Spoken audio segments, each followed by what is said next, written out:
ఆవిడ తాలూకా ఆత్మగౌరవాన్ని భంగపరిచింది మేం కాదు. బజార్లో పెట్టి ఆవిడ తాలూకా ఆత్మగౌరవాన్ని కుటుంబం ముందు, సమాజం ముందు కించపరిచినటువంటి వ్యక్తులు మీరు. అది మీరు అర్థం చేసుకోవాలి. ఇంకా కొంతమంది నేనెటో వెళ్ళిపోయాను, నేను ఎక్కడికో పారిపోయానని చెప్పేసి అని మాట్లాడుతున్నాను. నేను ఎక్కడికి వెళ్ళిపోలేదు.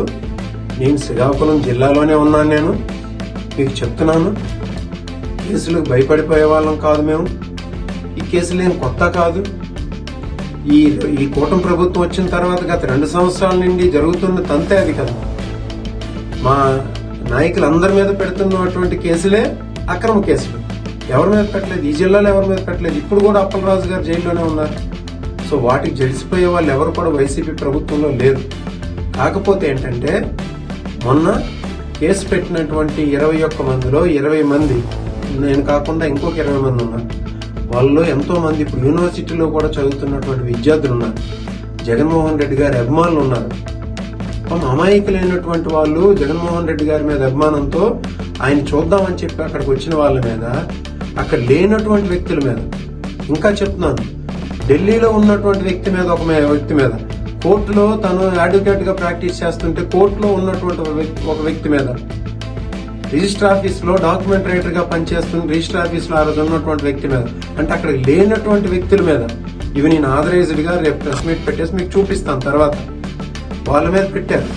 వాళ్ళందరూ అమాయకులు. వాళ్ళని ఏదో ఒక విధంగా కోర్టు ద్వారా కేసుల నుండి బయట పెట్టాలనే బయట పెట్టే ప్రయత్నంలో భాగంగా ఒక కోర్టుకు వెళ్లి వాళ్ళని తీసుకొచ్చి ఏదో ఒక విధంగా ఉపశమనం కల్పించాలనే భాగంగానే ఈరోజు ఆ ప్రయత్నంలో ఉన్నాం మేము. అంతేగాని ఏదో కేసులు భయపడిపోయి వెళ్ళిపోయే వాళ్ళం కానే కాదు. ఇంకా మీకు చెప్తున్నాను, ఆ 20 మంది మీద కేసులు తీసేయండి, నా మీద మరి 10 కేసులు పెట్టండి.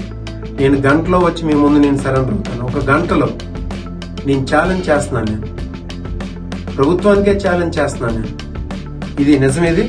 మీరు కావాలంటే దాన్ని మీరు ఆ 20 మంది మీద కేసులు తీసేయండి, నేను ఒక గంటలో వచ్చి మీకు సరెండర్ అయిపోతాను. మీరు నా మీద మరి 10 కేసులు పెట్టుకోండి, నేనే ఇబ్బంది పడినా చేయను కూడా. మన కోన రవికుమార్ గారు, ఆయన మా నియోజకవర్గ ఎమ్మెల్యే, ఆయన ప్రెస్ మీట్ పెడుతున్నారు. ఇదేదో ఆయన చెప్పారని చెప్పేసి కేసు పెట్టేయడం గట్ట ఏం లేదు. అది కూడా నేను చెప్తున్నాను. ఆయనకి చంద్రబాబు నాయుడు దగ్గర కానీ లేకపోతే లోకేష్ గారి దగ్గర కానీ అంత సీన్ కూడా లేదు. ఆయన మాట వినేసింది కూడా ఎవరు లేదు. ఇది కేవలం జగన్మోహన్ రెడ్డి గారిని ఆయన ప్రోగ్రామ్ సక్సెస్ అయింది, ఆయన ఏదో ఒక విధంగా బదనాం చేయాలి, డిఫేమ్ చేయాలనే ఆలోచనతో ఇది పెట్టారు. అంతేగాని ఏదో నేను లేకపోతే కోన రవికుమార్ అక్కడ విషయం కాదు. జగన్మోహన్ రెడ్డి గారిని డిఫేమ్ చేయాలి. సో ఈ ఏదో ఒక మహిళా ఎస్ఐకి ఏదో అక్కడ జరిగింది, జగన్మోహన్ రెడ్డి గారి ప్రోగ్రామ్ లో జరిగింది అని రాష్ట్రం అంతా ఒక బూచిలా చూపించి ఆయన్ని బ్యాడ్ చేయాలి, ఆయన్ని డిఫేమ్ చేయాలనే ఆలోచనతో ఈ కేసు పెట్టింది. ఇదేదో కోన రవికుమార్ గారు పెట్టారని కాదు, లేకపోతే చింతాడు రవికుమార్ మీదే పెట్టాలని కాదు. దానిలో నన్ను పావుగా ఉపయోగించుకున్నారు. ఇంకా కోన రవికుమార్ చేసింది ఏంటంటే, ఒక దొరికింది అవకాశం అని చెప్పేసి ఆయనకి ఎవరెవరి మీద కోపాలు ఉన్నాయో, చదువుకున్న యువకుల మీద, రేపు ఉద్యోగం చేస్తున్నటువంటి యువకుల మీద, వాళ్ళ మీద ఏంటంటే అక్రమంగా ఈ 307 ఈ చిన్న కేసు కాదు, అది హత్యాయత్నం. అక్కడ హత్యాయత్నం మేము చేసామని, ఆవిడని చంపేయడానికి ప్రయత్నించామని, ఆవిడ మా ఆడపడిచావిడ, మేము ఆవిడని చంపేస్తామా? ఏం మాట్లాడుతున్నారు? ఏమైనా కనీస జ్ఞానం ఉందా మాట్లాడడం దీనిలో? ఆయన కూడా మొన్న యాక్చువల్ కోన రవికుమార్ గారు కించపరిచారు ఆవిడని. నేను ఆ చేతులు కూడా అలా చూపించను. ఆయన ప్రెస్ మీట్ చూడండి.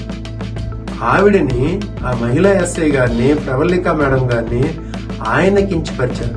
సభ్య సమాజం సిగ్గుపడేలాగా మాట్లాడాడు. ఆయన మాట్లాడి ఆయన హావభావాలు, ఆయన చేతులు చూపించడం అన్ని సభ్య సమాజం అసహించుకునే విధంగా ఆయన ప్రవర్తించి ప్రెస్ మీట్ పెట్టారు. మీరు ఎవరైనా చూడండి. అవి నేను ఆ మాటలు కూడా బయటికి చెప్పలేను. నేను ఆవిడికి అవమానం జరిగింది ఆ రోజు కాదు, మా నుండి గౌరవం దక్కింది. అవమానం చేసింది టీడీపీ ప్రభుత్వం. మొన్న కోన రవికుమార్ మాట్లాడినటువంటి మాటలు నేను అందుకు చెప్తున్నాను. కోన రవికుమార్ గారికి ఏదో మాట్లాడుతున్నాడు. ఆయన తాలూకు ప్రెస్ మీట్ మొదటి నుండి చివరి వరకు కానీ చూసినట్టయితే ఒక్కటే కనిపిస్తుంది.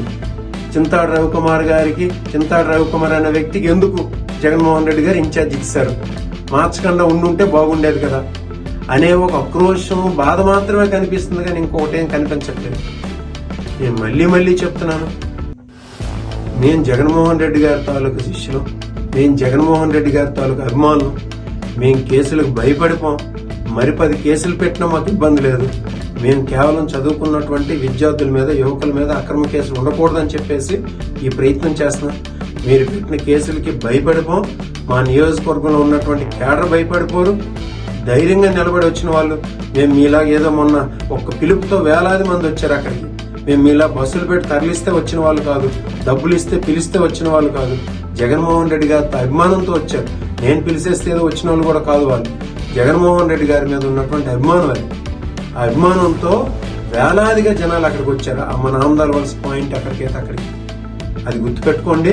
ఇంకా నేను మన వైఎస్ఆర్సీపీ సోషల్ మీడియా వాళ్ళకి కూడా చెప్తున్నాను, ఎక్కడో ఆ మేడం గారి మీద ఏదో అంటే ప్రవళిక మేడం గారి మీద ఎక్కడో ఒక పోస్ట్ చేస్తున్నారు. అది దయచేసి వద్దది, అది చేయొద్దని కూడా నేను చెప్తున్నాను. మనం ఆడపిల్లల్ని గౌరవించే వాళ్ళు, మనం కించపరిచే వాళ్ళు టీడీపీ వాళ్ళు, కూటమి ప్రభుత్వం. మనం అది నిరూపించుకోవాలి. ఆవిడ మీద ఎటువంటి పోస్టులు కూడా సోషల్ మీడియాలో కూడా పోస్ట్ చేయొద్దని చెప్పేసి రిక్వెస్ట్ చేస్తూ, తొందరలోనే వీటన్నింటి మీద కూలంకషంగా ఒక ప్రెస్ మీట్ పెడదామని చెప్పేసి నమస్కరిస్తూ, థ్యాంక్ యూ అందరికీ. Thank you. అందరూ ఇప్పుడు ఎవరి మీద అయితే అక్రమ కేసులు పెట్టారో వాళ్ళందరికీ సహకరించి వాళ్ళతో పాటు నిలబడుతున్నటువంటి మన వైసీపీ క్యాడర్ అందరికి కూడా నా హృదయపూర్వకమైనటువంటి ధన్యవాదాలు. Thank you.